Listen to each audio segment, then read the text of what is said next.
केलो प्रमुख जीवन सिंहको सम्बन्धमा केन्द्र सरकारले गर्न लागेको शान्ति वार्ताको यथार्थ स्थिति केन्द्र सरकारले खुलाउनुपर्छ। यही मागलाई अघि सारेर बुधबार अल कामतापुर स्टुडेन्ट युनियनले जिल्ला प्रशासन कार्यालय मार्फत प्रधानमन्त्रीलाई ज्ञापन बुझायो। यस दिन उनीहरूले कुचबिहार रासमेला मैदानबाट र्याली निकालेर कुचबिहार जिल्ला मेजिस्ट्रेटको कार्यालय अगाडि पुगेर विरोध प्रदर्शनमा सामेल भए। त्यसपछि स्मरण पत्र प्रदान गरे। आज उनीहरूले भने Kamtapur liberation organisation KLO Jeevan Singh वर्तमान केन्द्र सरकारको अधीनमा छन्। 2023मा जीवन सिंहले केन्द्र सरकारलाई शान्ति वार्ताको लागि बोलाए, तर शान्ति वार्ताको विषय भने आउन सकेको छैन।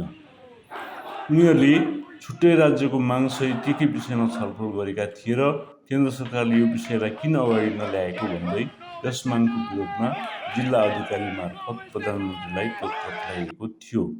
केन्द्र सरकारले तत्काल यस विषयलाई प्रकाशमा नल्याई र माग पुरा नगरे उनीहरू सडकमा उत्रने छन्। আজকে কি দাবিতে আপনারা এখানে এসেছেন জেলা থেকে? ধন্যবাদ। আমরা আজকে মূলত একটা দাবিতে জেলা শাসকের কাছে আমরা স্মারকলিপি প্রদান করব, জেলা শাসকের দ্বারা যাতে প্রাইম মিনিস্টারকে এই স্মারকলিপিটা প্রদান করা হয়। আজকে আমরা ছাত্র সংগঠন রাস্তায়, ছাত্র সমাজটা আজকে আমরা রাস্তায়, তার মূলত একটাই কারণ, আজ থেকে 30-35 বছর আগে আমাদের এইখানে একটা সংগঠনের জন্ম হয়, যেই সংগঠনের নাম কামতাপুর লিবারেশন অর্গানাইজেশন। যে সংগঠনের চিফ বা প্রেসিডেন্ট বাবা জীবন সিং কোচ, তিনি ভারত সরকারের ডাকে সাড়া দেন। সাড়া দেওয়ার পরে ভারত সরকার ওনার সঙ্গে শান্তি আলোচনা শুরু করেছিল জানুয়ারি মাসে 2023-এ। সেই শান্তি আলোচনা আজ পর্যন্ত কোন পর্যায়ে আছে? শান্তি আলোচনাটা কি শুরু হয়েছে, কি আদৌ সেই শান্তি আলোচনাটা শুরু হয়নি, নাকি কেন্দ্র সরকার বারবার আমাদের সঙ্গে প্রতারণা করছেন?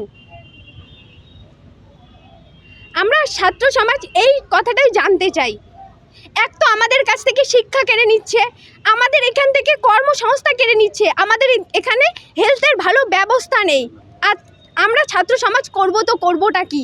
সেজন্যই আজকে আমরা রাস্তায় নেমেছি যে আমাদের দাবি দাবাটা পূরণ করা হোক। দীর্ঘদিন থেকে কামতাপুরে আন্দোলন চলে আসছে এখানে, কিন্তু এখনো পর্যন্ত সরকার আমাদের দাবি মেনে নিচ্ছেন না।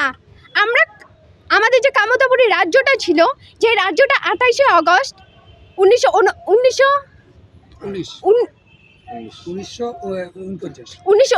সালের 28শে আগস্ট যে মার্জার এগ্রিমেন্টের দ্বারা ভারতের সঙ্গে যুক্ত করে, সেই আলাদা রাজ্যটায় আমরা দাবি করতেছি যে আমাদের রাজ্যটা আমাদেরকে ফিরিয়ে দেওয়া হোক। আর আমরা all Kamtapur student union AKSU I এর পক্ষ থেকে আজকে আমরা ডিএম এর দ্বারা প্রধানমন্ত্রীকে স্মারকলিপি প্রদান করব। এরপর কি করবেন আপনারা? যদি সঠিক আজকে যদি আমাদের এই কথাটা যদি মেনে নেওয়া না হয়, আমরা পরবর্তীতে গণ আন্দোলন করব। আজকে আমরা ডেপুটেশন দিচ্ছি, কালকে আমরা রাস্তায় নামবো। আমার নাম পূর্ণিমা রবি দাস, আমি all Kamtapur student union AKSU I এর উইমেন্স উইংয়ের সেক্রেটারি।